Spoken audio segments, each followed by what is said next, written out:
Okay, so we are reading from the Word of the Buddha. We are on the third Noble Truth.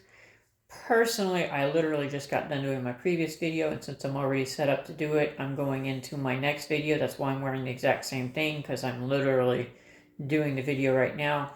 But I'll probably wait a few days to upload this one, so I'll upload the previous one as soon as I finish with my videos for today, and then I'll maybe wait a couple of days and upload this video. So if you're seeing this one, the previous one has probably been uploaded for a day or two. But we're going to go ahead and do this because I'm already set up for it.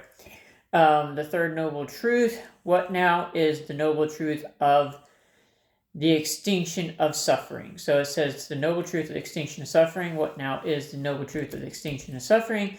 It is the complete fading away and extinction of this craving. It's forsaking and abandonment, liberation and detachment from it. But where may this craving vanish? Where may it be extinguished? Wherever in the world there are delightful and pleasurable things, there this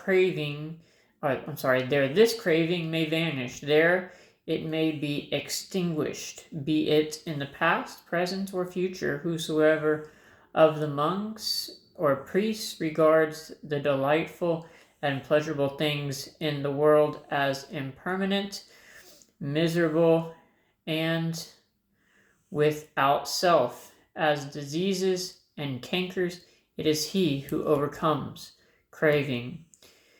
Dependent extinction of all phenomena.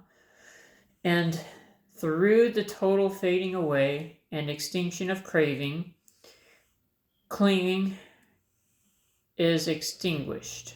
Through the extinction of clinging, the process of becoming is extinguished. Through the extinction of the karmic process of becoming, rebirth is extinguished. And through the extinction of rebirth, decay, and death, sorrow, lamentation, suffering, and grief, and despair are extinguished. Thus comes about the extinction of this whole mass of suffering. Hence the annihilation, cessation, and overcoming of corporeality, feeling, perception, mental formations, and consciousness. This is the extinction of suffering, the end of disease, the overcoming of old age and death.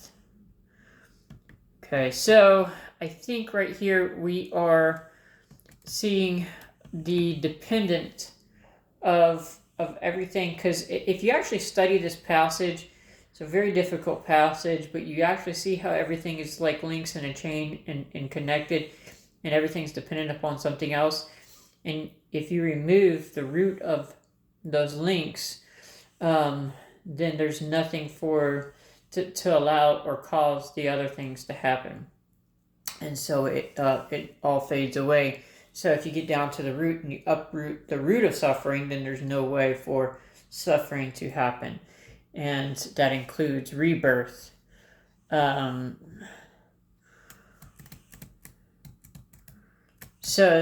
Nibbana, and it has it spelled Nibbana here. I think I've originally seen it spelled the way that the band spelled their name. I'm pretty sure that's where they took the band name from, although I could be wrong. Nirvana, I'm pretty sure, like I said, that's where they took their band name from, is this concept of Nibbana. Here they're spelling it Nibbana. Not sure for the differences in the spelling that I've seen. Sometimes I pronounce it one way and sometimes I pronounce it the other because I'm not sure which pronunciation to use. But this is Nibbana.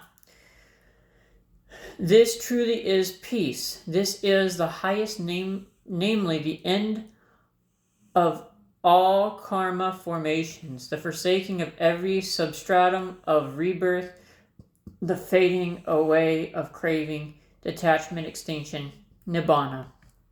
Enraptured with lust, enraged with anger, blinded by delusions, overwhelmed with mind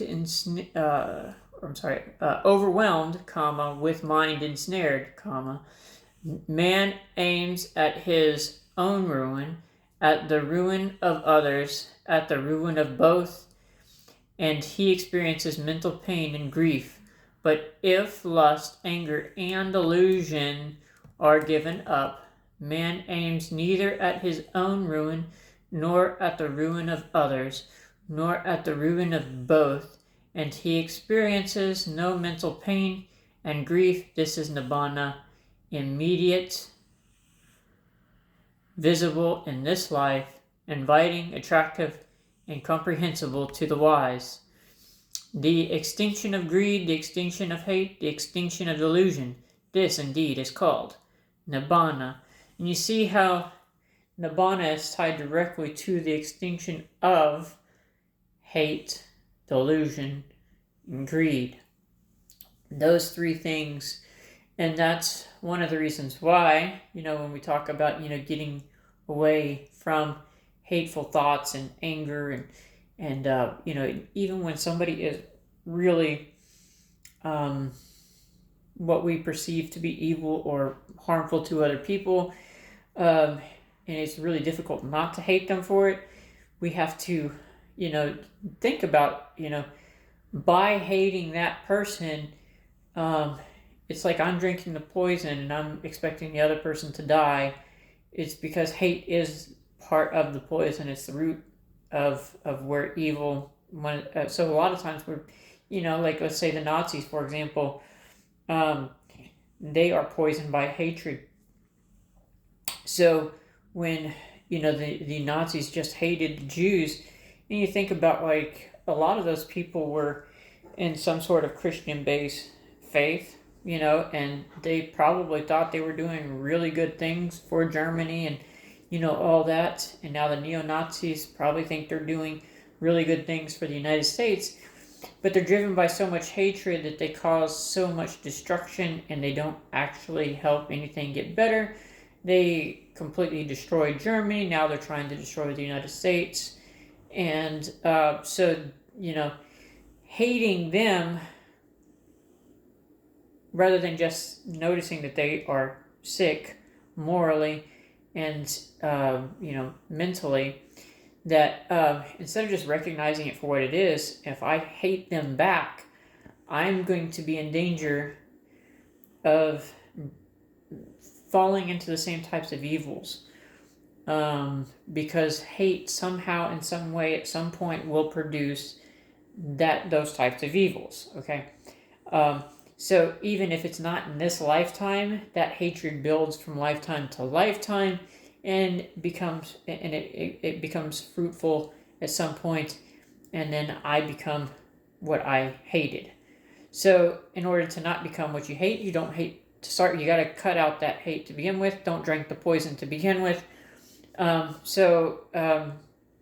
It's hard not to hate, but you have to really think about that and then recognize it for what it is, that these people are sick people, and it's then that maybe some healing starts to happen when you start to realize they're just sick. So greed, hatred, delusion, those three things keep us ensnared in lifetime to lifetime. And the only way to break that and to find nibbana is to uproot those things. And that's what we do in Buddhism, is we seek to uproot those things. So the next part is the Arahat. I'm not sure if I'm pronouncing that right. Or Holy One. And I will continue that in the next video. This is all part of the third noble truth.